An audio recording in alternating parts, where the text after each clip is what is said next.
में आप सभी का स्वागत है। भूत हमारे आसपास में ही रहते हैं, लेकिन वह हमें दिखाई नहीं देते, लेकिन भूत हमें देख सकते हैं। ऐसे ही एक यह कहानी भूतों पर आधारित है। आधी रात का वक्त था। गांव के सभी लोग गहरी नींद में सो रहे थे।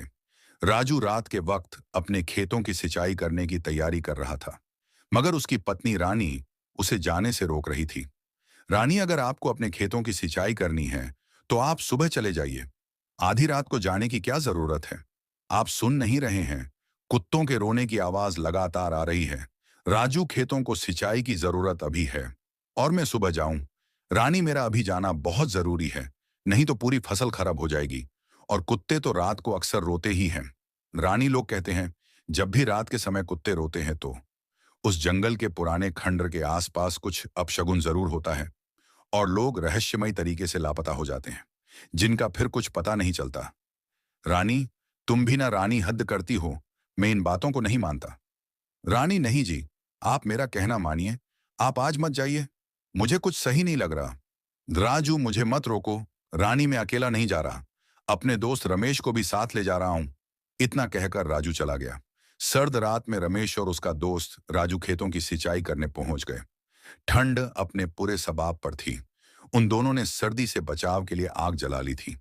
वो दोनों उस मनहूस खंडर से ज्यादा दूरी पर नहीं थे। अचानक उन दोनों के कानों में एक दिल दहलाने वाली चीख सुनाई दी। चीख किसी औरत की थी। चीख सुनकर महेश के तन बदन में डर की एक लहर सी दौड़ गई। महेश, डरते हुए राजू, तुमने कुछ सुना? राजू, जो अपने नाम की तरह लंबा तगधा युवक था, और बोला।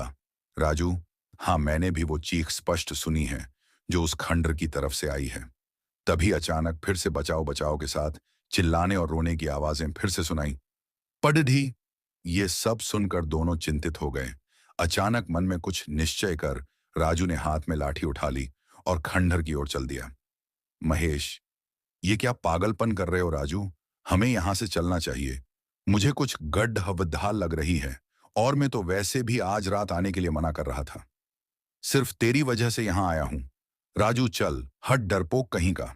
जरा सोच कर देख, अगर कोई अबला सच में वहां पर सच में खतरे में हो, तो क्या हम उसकी सहायता ना करें? उसे यूं ही छोड़ दें क्या, वहां मरने के लिए? राजू के इस सवाल से महेश चुप हो गया और राजू भागते हुए थोड़ी ही देर में उस भयानक जंगल में घुस गया। थोड़ी देर बाद ही वो दोनों ही घने जंगल के बीचों बीच खड्डे थे। घने कोहरे में वो दोनों आंखें फाड़ फाड़ कर देखने का प्रयत्न कर रहे थे। इतनी देर में ही एक बार फिर उस औरत की चीखें उन दोनों के कानों में पड़ी। राजू और महेश चीख की दिशा में भागने लगे।